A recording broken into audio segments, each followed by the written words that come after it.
भैया ये मैं कहाँ पे हूँ? मेरे सामने। अरे मतलब भैया आप कहाँ पे हो? आपके सामने। अरे भैया मतलब हम दोनों कहाँ पर हैं? आमने सामने। ये भगवान क्या अरे जुल्म है? भैया मतलब ये जगह कौन सी है? ये तो खाली ग्राउंड है मैडम। अरे भैया मतलब ये रास्ता कहाँ जा रहा है? ये रास्ता तो कहीं नहीं जाता मैडम, जाना आपको ही पड़ेगा। अगर आपको इस रास्ते से जाना हो तो आप कहाँ पहुँचोगे? मैं तो इस रास्ते से कभी नहीं जाता मैडम, मैं तो इस रास्ते से जाता हूँ। तो अगर मान लो आपको इस रास्ते से दिल्ली जाना हो तो आप कैसे जाओगे? मैं तो ट्रेन से ही जाता हूँ मैडम दिल्ली। भैया सॉरी मुझसे गलती हो गई, मैंने आपसे रास्ता पूछा। अरे तो मैडम ऐसे काम ही क्यों करते हो, बाद में माफी मांगनी पड़े।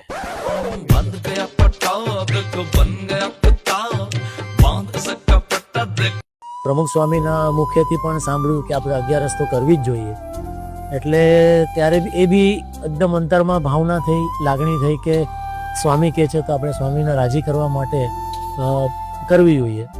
તો એમ કરતાં કરતાં જ્યારથી આ અગિયારસ શરૂ કરી છે ત્યારથી તે અત્યાર સુધી એક પણ અગિયારસ એવી નથી કે ભૂલથી પણ મારાથી મિસ થઈ ગઈ હોય. એટલે ખૂબ જ સ્વામીની કૃપા છે. સત્સંગમાં આવ્યા પછી આ સહેજે સહેજે આ બધું થઈ.